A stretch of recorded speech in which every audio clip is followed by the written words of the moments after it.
trumpet sound his name. The one true God comes to rapture his faith, slay the wicked, and send this evil world straight to hell. Navigating through the chaos of these modern days, lost in the radio. Hi everybody, welcome to Radio Labyrinth. Welcome to Radio Labyrinth. Now, normally Tim would be sitting here guiding this chaos, but he is out sick tonight. So it's my turn to steer the ship, and don't worry, I'll try not to hit any icebergs or trigger the rapture. It's the rapture! Tuesday? The rapture? Ain't no straight dumbass. Did the rapture come? Won't even come to my rapture. Speaking of, apparently the world was supposed to end on Tuesday. Another big internet prophecy. Sell your house, sell your car, kiss your dog goodbye, because this was the day. But that didn't happen, did it? That didn't happen. Didn't happen. Oh, it didn't happen. And yet, Yeah, I'm doing this podcast from Starbucks because I sold everything. you don't have anything left. No, I have nothing left. I don't Clothes get on it, my man. back. I don't get it. I don't get the reason why you would want to sell everything. You can't take any money with you. It's not like you got to get a better place when you get there.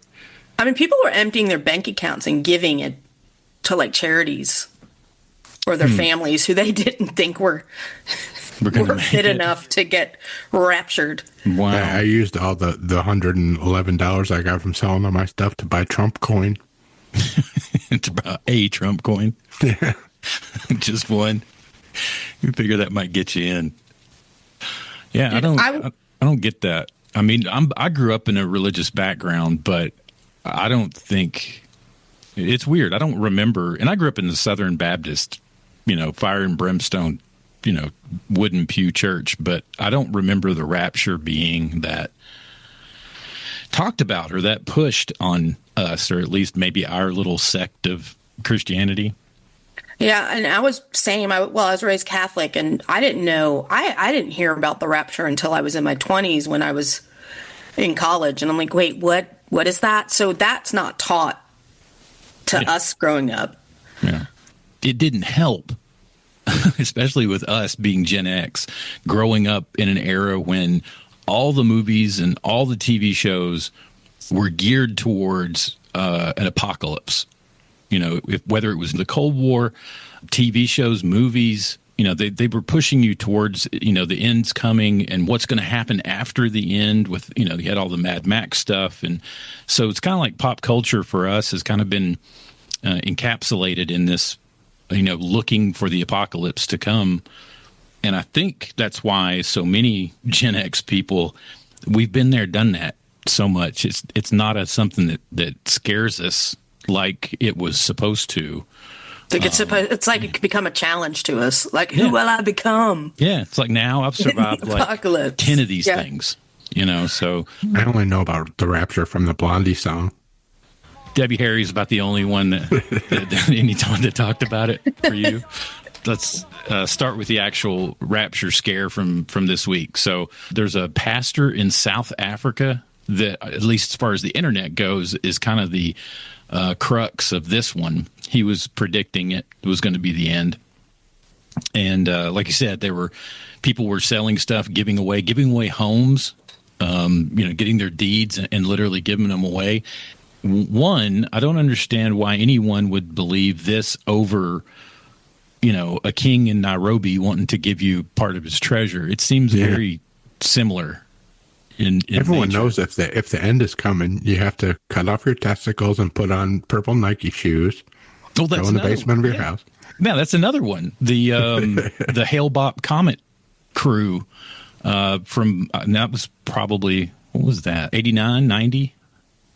Yeah, something like that. Yeah. What were they? Heaven's Gate. That was what they were called.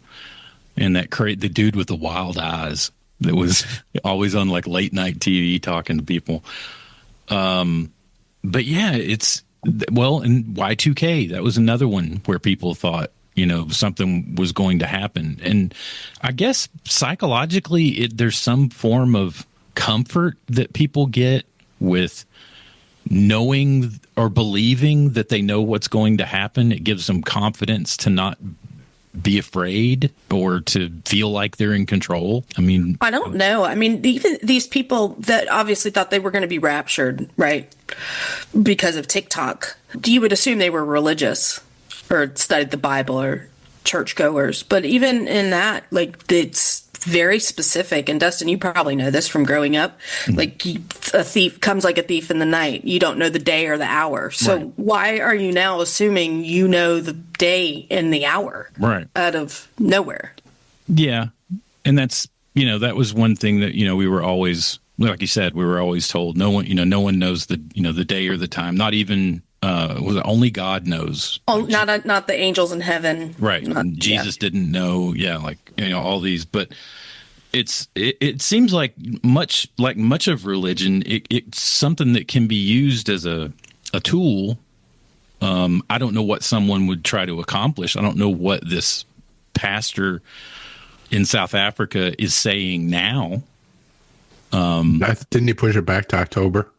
Well, that's the thing. If you go back, this happened in, when was this? May 21st, 2011. There was a prediction by a Harold Camping. He's an American Christian radio broadcaster and evangelist. He started a radio show in like 1958, and he had all these people that he was telling that it was going to be May 21st, 2011. And when it didn't happen, he pushed it back to October 21st, 2011, and it didn't happen again. And then he died in 2013. If you even go back further, there was the group called the Millerites in 1844. And they had this huge, I think it was an interpretation by William Miller. He was a self-proclaimed prophet in the 1840s.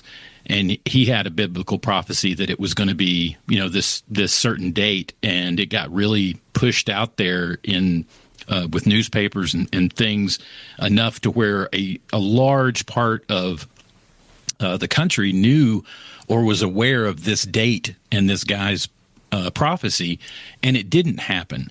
And when it didn't happen, it actually got named the Great Disappointment, and it literally drove a lot of people away from religion at a certain point because of it.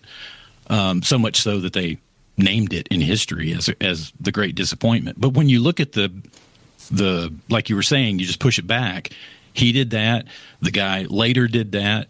It seems to be a common trope that, if it doesn't work, it's just going to happen later. And if you're going to believe that, why not just keep pushing it back? Yeah. It doesn't. I like the Mayan calendar one when the Mayan calendar ran out. Right. Yeah. So so around 2011, you had that guy. 2012, you had the Mayan calendar. So I guess it's every 15 years later, they got to bring it back around again. I'm not sure who pushed the September 23rd. Do you think the guy in South Africa didn't mean for it to blow up like this on TikTok, and then it's like, oh crap? Well, he said it to his congregation, and somebody was filming on TikTok, and then it got out. Yeah, yeah. I mean, like we will not be home tomorrow. You will not see your dog. You're going to be taken up. Yeah, because all dogs go to heaven. Yeah. I never got that one either. But I didn't watch a lot of the videos on it. I wanted to, but then again, I didn't because I was getting super bad secondhand embarrassment from watching the videos. Yeah. I was like, I don't know if this person's being sarcastic and they're making fun of people that right now I'm feeling bad for, or if these people are giving really them too much credit. And then if these people are really believing it, it was giving me the worst secondhand embarrassment ever, to where I'd be like, I'd rather watch stuff on D4vid. Yeah. I want to know all those same people today. What are they doing? How are they feeling? Maybe we could look it up. Just it seems like a knock to your pride for a lot of people. Oh yeah. I mean, it might drive some people insane because they were already worked up and hyped up, and like I said, it's like a hysteria. It catches on. It's not a hard push from there to insanity is not Here's the thing, Well, though. that's what I'm saying. Yeah, they're already, and then you kind of crash after that, right? The whole thing was going to happen, but then everybody stopped taking acetaminophen at the last second, and that was what pushed it over the edge, and now it's not happening. They were like, "Don't take the Tylenol," and they're like, "Crap." Yeah, I mean, again, when you talk about, okay, this rapture thing happened, that's absurd. But then when you look at everything else going on in the world right now, it's really no more absurd than anything else that's going on. It kind of fits. Yeah. You're right. Everything is absurd. Like on my feed, anytime I open up the news or my phone or something like, what the heck? You know? Yeah. Well, and I guess those are also looking into this a little bit, at least at the times that the end of the world is supposed to happen. It usually occurs, or these things come up when there is a huge uproar about anything else in the world, whether it's it's political or economic or all of these things. Usually on the peaks of these are when these kind of rumors and predictions come about. Again, You can have the Epstein files after I'm raptured. Yeah, exactly. Well, maybe they should have said that they'll be available at the destination. For those left behind. Yeah. I would like to know, did these people give away their homes? Were they just saying? I would really like a study to be done. Somebody after that this. actually gave it away. Yeah, like a study to be done to see, like he was saying, ironically, or making fun of, which I was saying too. Like I didn't know who was kidding or who was being real, and I was getting So I wonder how real how many people really believed that they knew the rapture was coming. If they're being totally honest, Nobody wants to admit they've been fooled. Yeah. Nobody's going to come out and say, well, you. Then again, you may have those people that admit that they gave Brad Pitt $20,000 for those AI pictures of him in a hospital bed. Right.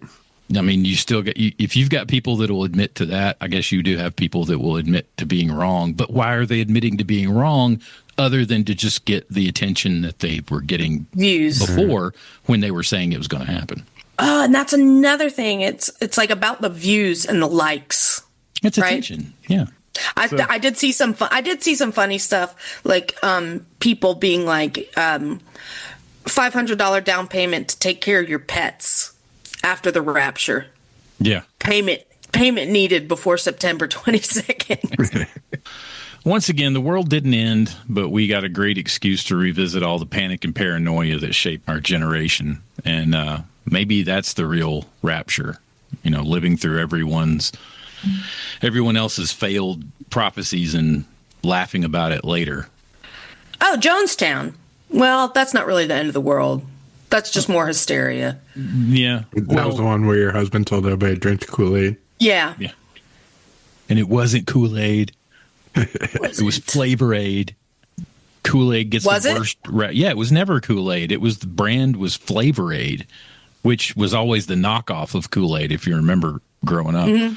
And that's what they used. But for some reason, it's always been attached to them. It was cool. Don't drink the Kool-Aid. It's Kool-Aid. Or Kool-Aid. And Kool-Aid had nothing to do with it at all.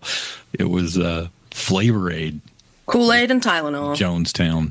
Yeah. Getting a bad name. Don't put Tylenol in your Kool-Aid. What's the rapper story? Is it? Oh yeah, that's messed up. Well, he's not. He's like a singer, but his name's The guy David. they found the dead body in his car. Yeah. So Okay. it's spelled D4VD. It's pronounced David.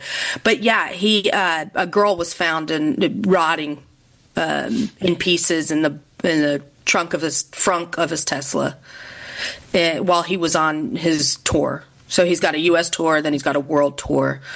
She was underage, but it just so happens that it's weird and it's eerie. Like they've been talking to each other through Fortnite and Discord since she was like 11. Oh.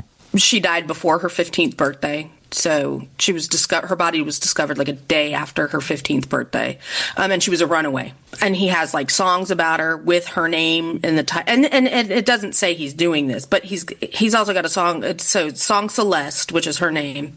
Then he's got songs called like Romantic Homicide. He's got videos about cutting people up. So the Tesla, while he was on tour, was parked down the block from the place he was renting. Right, and it got repossessed, and it got put in an impound lot, and that was where it was found, right? Yeah. So there's no telling how long she was in there. If he did it, I don't. Right, where it's all really like creepy. He gave himself enough information out there for anyone to pin this on him to easily, Well, that's what some people are saying too. Allegedly. I don't know. It's a really eerie. Like when you listen to the lyrics of his songs and stuff, you're like, he's been thinking about this for too long. Yeah, there's subjects you should just kind of stay away from. Anyway, that's all that was. It's been creeping me out all week. For good reason. Yeah.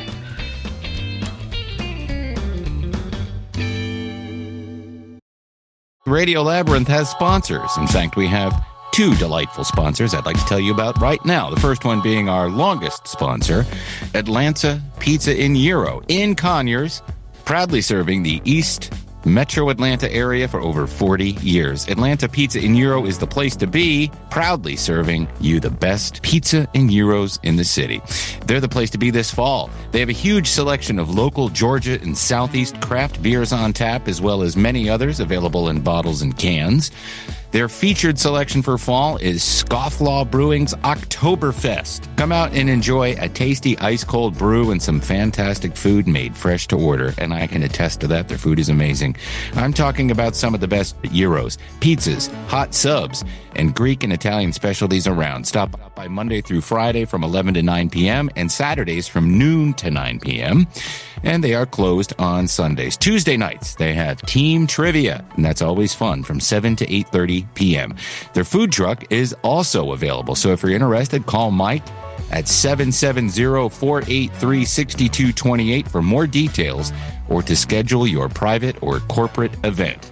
And Mike says, thanks for listening to the best podcast around. Thank you, Mike. And for all your business and continued support. We're also brought to you by LDI Repro Printing. Do you have a commercial or residential construction printing need? Sure, we all do.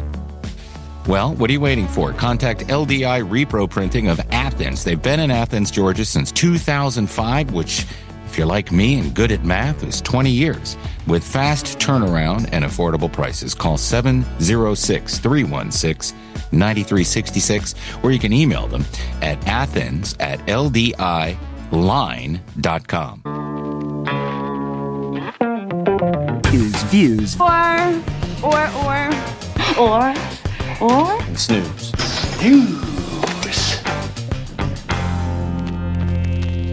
All right, Jeff, let's do some views of Snooze. All right, The Lowdown starts on Hulu on the 23rd, which is yesterday, but this is the new show from the guy that made Reservation Dogs.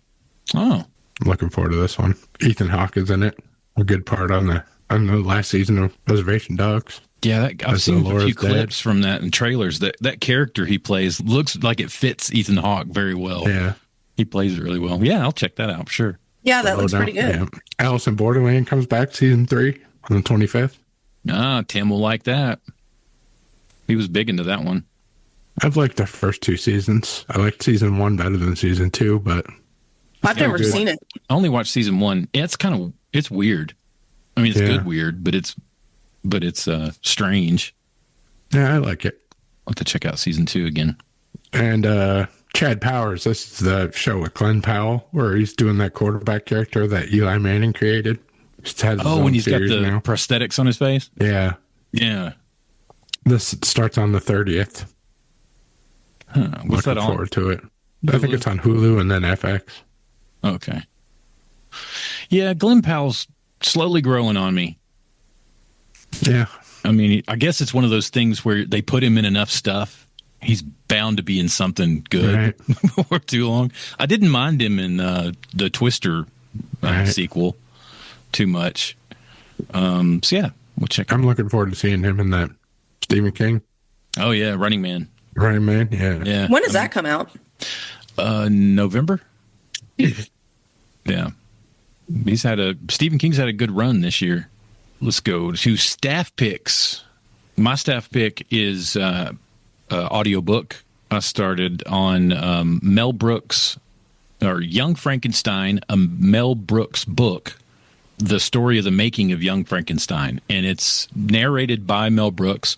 But you can tell he had a lot of help with this. So they took all these interviews from all the actors and producers, anybody that was associated with it, and then they, except for Mel Brooks, they gave all of their interview bits to voice actors. So they kind of step in as these other people, and it's kind of like listening to a documentary more so than listening to a biography kind of thing.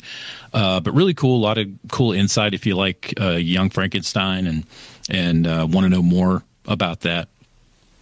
It's been that's cool. And check that out. Audible. Yeah, that is cool. My side pick is Task. Have you guys been watching this? Mm-mm. 3 episodes are out. My mother-in-law says it's really so fucking good. Every episode's better than the last. What's it about? It's about this dude on his way out in the FBI.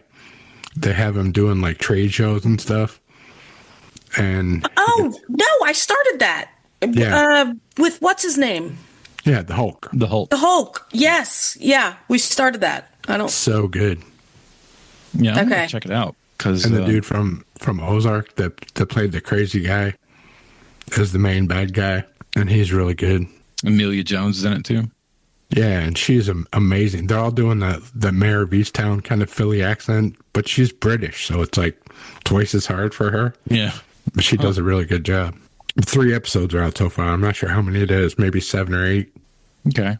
But it's so good. And it's on HBO Max. Yeah. We watched the Blues Brothers this week. Oh. That was a suggestion from Dan, our previous guest, who's like, I watched it when my daughter was your son's age. So we watched that, and it was fun. I haven't watched it in a really long time, so it was really fun to go back and watch it. And of course, like Al loved like the mall scene. Oh yeah. When they're like driving through, they're driving through all the windows, and they're like, "Oh, this place has everything." Yeah. In the church so much scene, space in this mall. yeah.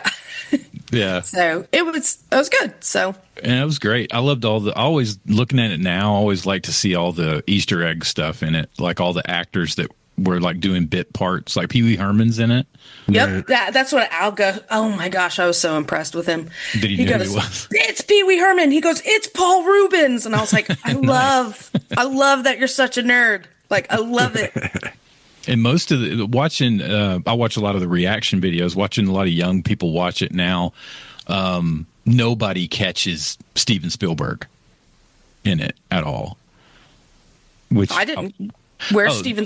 Yeah, I didn't catch that. The guy in the tax office that will be back in 5 minutes, and then they come in and they hand him the money. That's Steven Spielberg. Yeah, yeah, and of course all the music. I mean, all the music people in it are real musicians from the time, and studio musicians and that have played with everyone. They were crappy actors, but they were great musicians. Right. Radio Labyrinth is brought to you this week and every week by our wonderful sponsors, the Punchline Comedy Club in Atlanta, Georgia. Coming up at the Punchline, the 26th through the 28th, you have Eddie Ift. October 2nd through 4th, Shane Smith.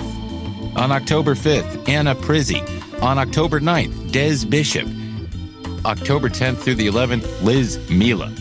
And then October 17th, we got Alex Falcone. 24th through the 26th, we got Jeff Dye. Yeah, I saw him last time he was here. For tickets and information, go to punchline.com.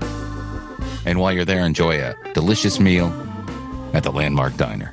Join our Patreon. If you would like to join our Patreon. If you would like to join our Patreon, you can go to patreon.com/Tim Andrews and sign up. There's multiple tiers. If you'd like to be a producer on the Patreon side and help keep this show going, that's a $25 tier. And with that, you get a mention every week on the show, as well as a t-shirt from our t-shirt store and stickers and whatever else we can throw at you to keep you staying here.